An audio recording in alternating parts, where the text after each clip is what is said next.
안녕하세요. 저는 20대 초반의 주부입니다.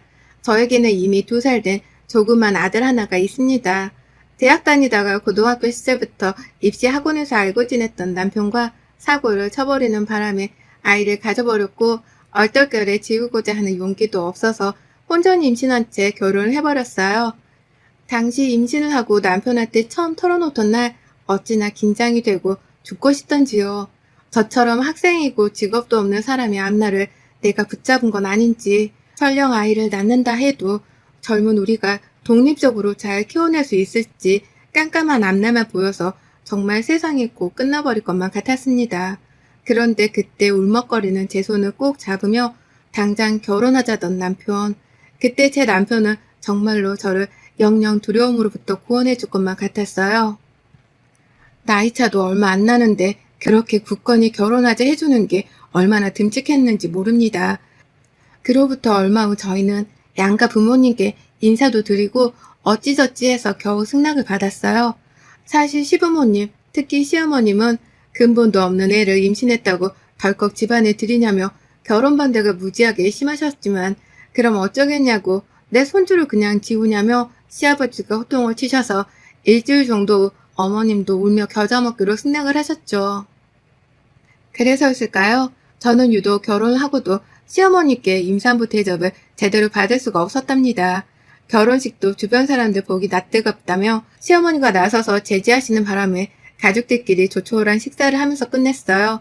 그건 맞는 말이기도 하니까 굳이 결혼식을 해야겠다고 우기진 않았어요. 학생 부부다 보니 저희가 자립적으로 모아둔 돈이 없어서 신혼살림은 당연스레 남편이 살던 시댁의 방에서 신혼방만 작게 꾸며놨는데요. 갑자기 새로 들어온 가족 구성원에 저만큼이나 시댁 식구들도 불편해하고 낯설하는 게 다 눈에 보였죠.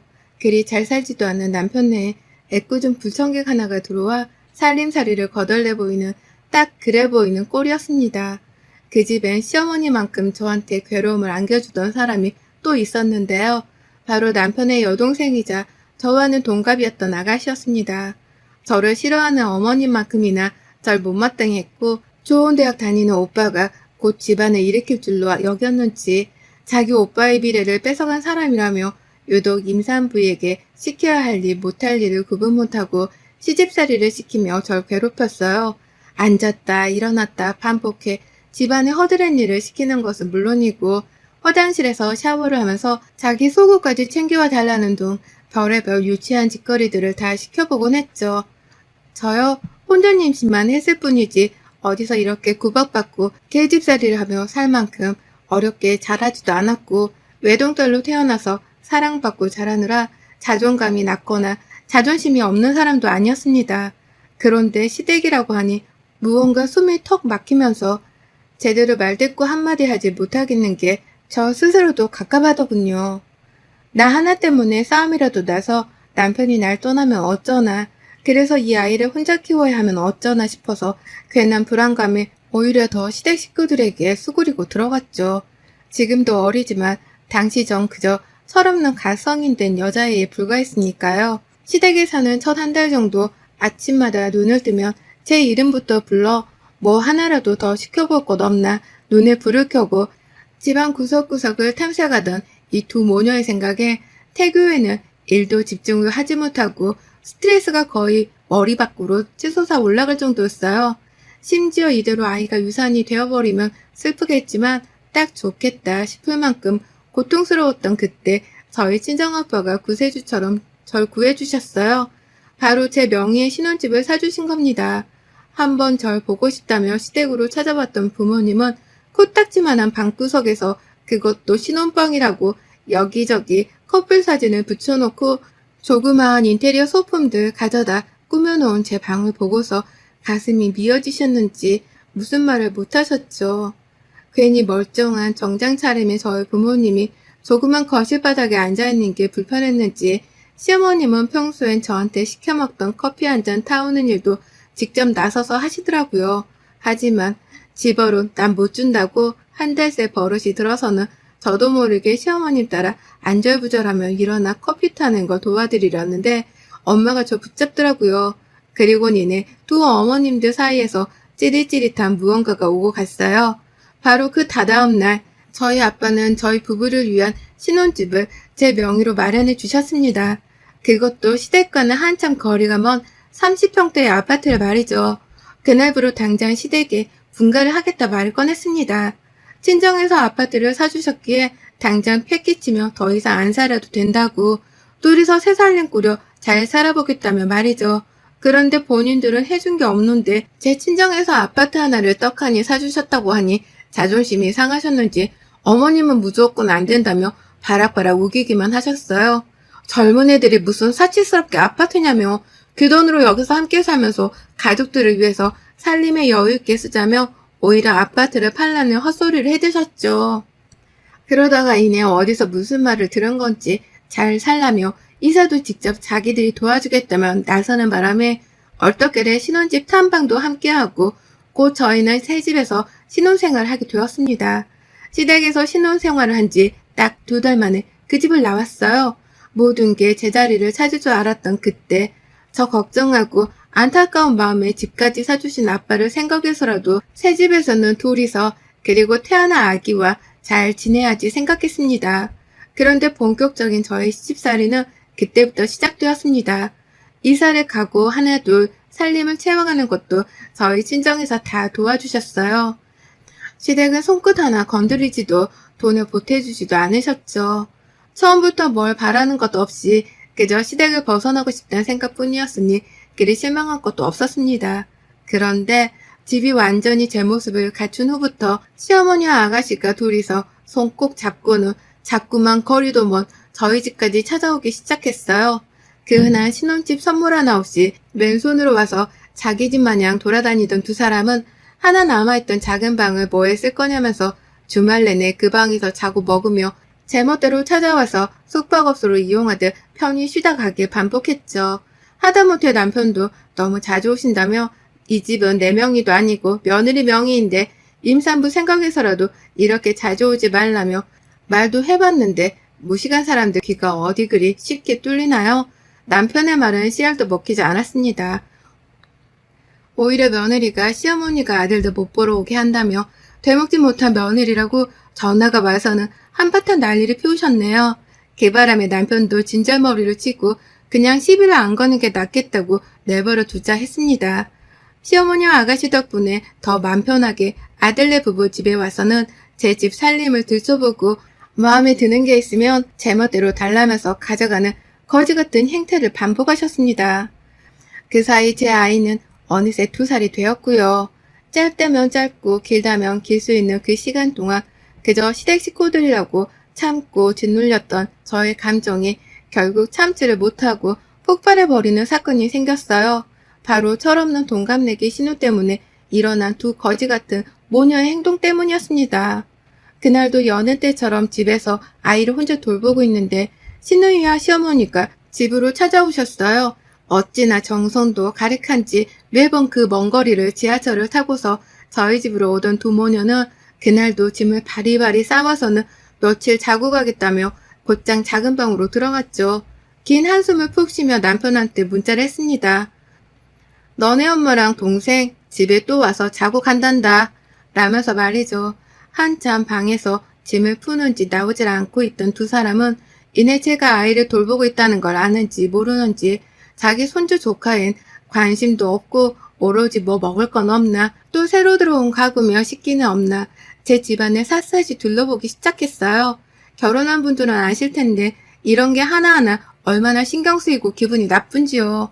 잘못대로 꿈이라고 사주신 제 집인데 가까운 가족도 아닌 시댁에서 이렇게 나와 순찰을 도는 것 마냥 훑어보면 괜히 죄 지은 것도 없는데 범죄자가 뭘 숨기고 있는 것 같은 찜찜한 기분이 들었죠. 그리고 이내 제 불안감과 찝찝함은 적중했습니다. 또다시 제멋대로 안방으로 들어갔던 신우이가 허락도 없이 제 화장대에 앉아 화장품을 막 뒤져대기 시작한 겁니다. 그동안 계속해서 친정엄마와 함께 취향대로 고르고 사왔던 신혼 가구들이며 씻기며 왜 이 모양이냐고 싸구려같이 보인다며 되도 않던 시비를 걸던 두 사람이 저희 집을 무슨 이케아 쇼룸으로 아는지 하나둘 제멋대로 손을 대고 가져가던 걸 전 그게 마지막이겠지 하며 알고도 모른 척 참고 넘겼는데 대뜸 또 찾아와서는 지치지도 않는지 보던 집을 또 한참 구경하더니 결국 제가 대학 신입생 때부터 용돈 아껴 모아 샀던 화장품이며 향수들이며 그것들이 가득 찬 화장대에 앉아 제 물건을 다루듯이 써보고 챙기려는 신우의 모습에 뚜껑이 열렸습니다. 안고 있던 아이를 당장 보행기에 태우고는 안방으로 들어가 소리를 꽥 질렀죠. 내 방에서 뭐하는 짓거리냐고 말입니다. 도둑도 제 발이 저리긴 했는지 순간 깜짝 놀래서는 들고 있던 제 샤넬팩트를 떨어뜨린 신우이는 이내 뭘 잘못했는지 스스로도 알고 있다는 데 놀랬다며 가슴을 쓸어내렸습니다. 그리고 니네 자기가 뭘 잘못했다고 소리를 지르냐며 제 집안에서 적반하장으로 제게 눈을 부릅떠서 소리를 질렀죠. 기가 막히더군요. 안방 침대에 앉아 자기 딸 하는 짓을 다 보며 흐뭇해하고 있던 시어머니는 뒤늦게야 어디서 시어머니 앞에서 언성을 높이냐며 손가락질을 해대셨어요. 이 정도로 개념도 밥 말아먹고 무식하고 예의 없는 인간들인 줄은 정말 몰랐는데 더 이상은 남편만 보고 참을 게 못 되더라고요. 거지 같은 인간들을 내 아파트로 발딛게 해줬더니 고마운 줄을 모르고 도둑질이나 한다며 그동안 참던 화를 다 풀기라도 하듯이 쌍욕을 해가면서 화장대 위에 있던 화장품들을 죄다 아가씨한테로 던져버렸어요. 이까짓 거 지금 당장도 다 새로 살 수 있으니 그냥 다 가져가라고. 내가 니들한테 인심 쓴다며 조그만 립스틱 하나도 아끼지 않고 아가씨 면전에다 있는 힘껏 던져버렸죠. 그 바람에 몇 가지 앰플 등은 깨져버리기도 했는데 별로 아깝지도 않았어요. 자기 딸한테 뭐하는 짓이냐며 소리질러 절 말리던 시어머니는 저 그냥 예전처럼 당하고 있지 않았습니다. 키도 훨 컸던 제가 위에서 죽일 듯이 노려보며 시어머니 어깨를 마구 쳐댔어요. 힘에 밀린 시어머니를 방구석으로 밀어버리니 그 바람에 놀란 시어머니는 어머 하며 말을 더듬다 제 발을 걸려 넘어지곤 구석자리를 제 발로 찾아가선 저를 그저 놀라 올려다 보고만 있더군요. 화장품으로 얻어맞은 아가씨는 씩씩거리기만 하고 지도 쪽팔렸는지 뭔 말은 못하고 어느새 자기 엄마 옆에 와서는 그것도 부모라고 일으켜 세우고 있었고요. 뭐라 하면 찍소리도 못할 인간들이 며느리라고 먼저 키워주니 제가 얼마나 만만했을까요? 그때 남편이 집에 왔습니다. 이 시간이면 학교에 있어야 하는데 말이죠. 제가 시어머니 집에 또 왔다고 보낸 문자를 보자마자 학교에서 뛰쳐나왔더라고요. 평상시에도 있었던 일인데 이날은 왜 놀래서 집에 왔나 싶어 이유를 들어보니 정말 가관이었습니다. 이 모든 게 제 화장대에 손대던 그 모든 게 다 며칠 전부터 계획되고 있었던 거였더라고요. 알고 보니 시어머니랑 시누이가 번갈아 가며 남편한테 전화를 해서는 안방에 있는 화장대 그거 시누이 주면 안 되냐고. 너네는 여유도 있고 아이 키우느라 며느리는 화장할 일도 없으면서 화장대는 사치스럽게 왜 가지고 있냐며 별 거지 같은 소리를 해대더라고요. 그 바람에 화를 내기도 지쳤던 남편은 안 된다고 하다가 결국 또 무시를 해오고 있었는데 하루가 지나자마자 시댁에서 집으로 찾아왔다고 하니 자기 없을 때 난장판을 또 피울까봐 제가 걱정이 되어 달려왔다는 겁니다. 신혼집이 생기면 그게 며느리 명의이던 간에 어찌되었던 아들의 집이 아니냐며 살림살이를 뜯어갈 작정을 했던 이 모녀는 그 때문에 저희 부부가 분가하는 것도 허락했던 것이었어요. 뒤돌아 생각해보니 모든 게 다 소름 돋더군요. 결국 남편은 저만큼이나 이 집구석에 치가 떨린다며 아버지께도 잘 말씀드릴 테니 더 이상 우리 집에 발들일 생각 말라며 자기 손으로 시엄마와 시누이를 집에서 쫓아냈습니다. 그제서야 자기들이 지나쳤던 것 같다며 문 밖에서 두드리고 잘못했다고 시전하는 두 사람을 전 그냥 경찰에 신고해버렸어요. 남의 집 앞에서 소란 피운다고요. 경찰이 오자마자 한바탕 겁먹고는 집으로 돌아간 두 사람. 작은 방엔 여전히 남아있는 두 사람이 챙겨온 빈 가방. 그동안 자기 짐들 챙겨와 푸는 줄 알았더니 이제 보니 이게 다 제 화장품이며 화장대 가져가려고 챙겨온 가방이었겠죠. 하나 남김없이 싹 다 아파트 쓰레기 수거함에 버렸습니다. 또다시 찾아오면 이번엔 경찰이 아니라 고소를 하겠다며 시집살이도 이혼하고 위자료 청구되는 건 알고 있냐고 남편이 전화로 한참을 윽박을 지르니 깨갱하며 두 번 다시 안 오겠다던 시댁 모녀. 이렇게 한방 지르고 겁주며 칙소리도 못하고 갈 인간들을 전 버글이 대단한 사람들이라고 시댁이라는 이유만으로 기죽어 살았는지 이제라도 거지 같은 시댁 없다 생각하고 저 위해주는 남편과 아이와 제대로 신혼집에서 저희만의 가정을 꾸려가며 잘 살아볼래요. 여러분의 생각은 댓글로 남겨주세요. 오늘도 시청해주셔서 정말 감사합니다.